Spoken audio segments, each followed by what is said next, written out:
भाई आज का मौजूद खास है how I met doctor Zakir Naik साहब। तो भाई हम बात करेंगे शुरू से। 3 अक्टूबर डॉक्टर जाकिर नाइक साहब की पहली स्पीच जो गवर्नर हाउस में रखी गई। और जैसे कि आप सब जानते हैं कि मैं जामिया बिन्नोरिया के मीडिया डिपार्टमेंट का वर्कर हूं, तो मैं मीडिया टीम के साथ गवर्नर हाउस पहुंच गया शूट कवर करने। अब आपके भाई का काम था रील शूट करना, और अगर अभी तक नहीं देखी है तो यहाँ और यहाँ आप देख सकते हैं। भाई जैसे 80% हर पाकिस्तानी का दिल है कि वो डॉक्टर जाकिर नाइक साहब से मुलाकात करे या उनके साथ पिक्स ले, इसी तरीके से मेरा भी उस दिन यही दिल था कि मैं किसी न किसी तरीके से डॉक्टर साहब के क्लोजअप शॉट्स लूं। लेकिन अनफॉर्चुनेटली सिक्योरिटी इश्यूज की वजह से मुझे डस्टबिन की तरह साइड पे कर दिया गया। डस्टबिन की तरह साइड पर होने के बाद मुझे थोड़ा सा बुरा लगा, लेकिन वो कहते हैं ना कि अल्लाह ने कुछ बेहतर लिखा होगा, इस आस में जैसे तैसे करके शूट कवर किया। कुछ दिन बाद रात 10:30 मुझे एक कॉल रिसीव हुई। You have just 10 minutes if you want to go to meet up doctor Zakir Naik साहब। मैं फटाफट घर पहुंचा और जल्दी से तैयार होकर जब मैं नीचे गया तो मुझे पता लगा कि डॉक्टर जाकिर नाइक साहब की तरफ से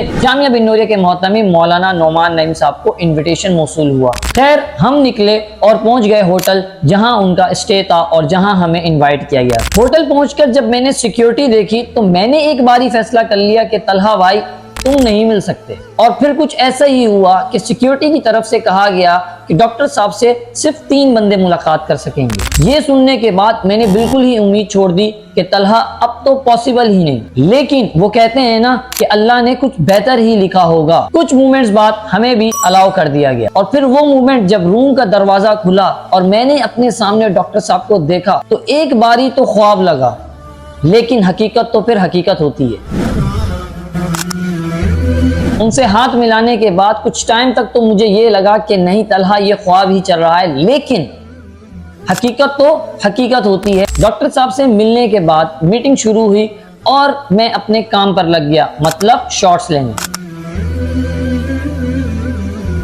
जब मैं शॉट्स ले रहा था तो मेरे जहन में 2 ख्यालात चल रहे थे। पहला ख्याल जो 3 अक्टूबर 2024 को मेरे साथ हुआ, और दूसरा कि मैं अब ये सोच रहा था कि कब मैं अपने व्लॉग में डॉक्टर साहब को लूं। एक तवील मीटिंग के बाद जब मौलाना नोमान नईम साहब ने डॉक्टर साहब से इजाजत मांगी तो मैंने तो एक लम्हा ये सोच लिया था कि अब सिक्योरिटी आएगी और कहेगी कि आप लोग भी साथ साथ बाहर चलें। जब मैं डॉक्टर साहब के करीब गया और उन्हें सलाम किया और उन्हें जब मैंने बताया, डॉक्टर साहब मेरा एक चैनल है और दिली ख्वाहिश थी आपको अपने व्लॉग में लूँ, क्योंकि अभी तक जो है ना पाकिस्तान में एक आपसे वो डकी भाई मिल के गए।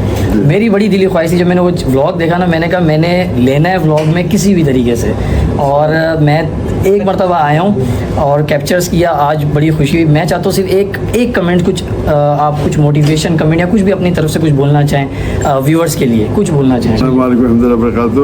मेरी इल्तिजा है कि अगर हर पाकिस्तानी कुरान मजीद को तर्जुमे के साथ पढ़े तो इंशाअल्लाह इस दुनिया और आखिरत में ज़रूर बेहतर। इस मुलाकात के बाद मुझे यकीन नहीं आ रहा था कि मैं पाकिस्तान यूट्यूब व्लॉगिंग कम्युनिटी के अंदर दूसरे नंबर पर हूँ जो डॉक्टर जाकिर नाइक साहब को अपने व्लॉग में लेकर आया है। वो फीलिंग्स तो मैं बयान नहीं कर सकता, लेकिन डॉक्टर साहब से उस पूरे तवील मीटिंग के अंदर बहुत कुछ सीखने को मिला। इस वीडियो के एंड में मैं स्पेशली शुक्रिया अदा करना चाहूंगा डॉक्टर साहब का कि वो पाकिस्तान आए और उन्होंने जामिया बिन्नोरिया के मोहतमिम मौलाना नोमान नईम साहब को इनवाइट किया। इस जरिए से हम आपसे मुलाकात कर सके, और साथ ही साथ मैं बिन्नोरिया मीडिया का भी शुक्रिया अदा करना चाहूंगा। ये थी एक छोटी सी कहानी कि how I met doctor Zakir Naik साहब।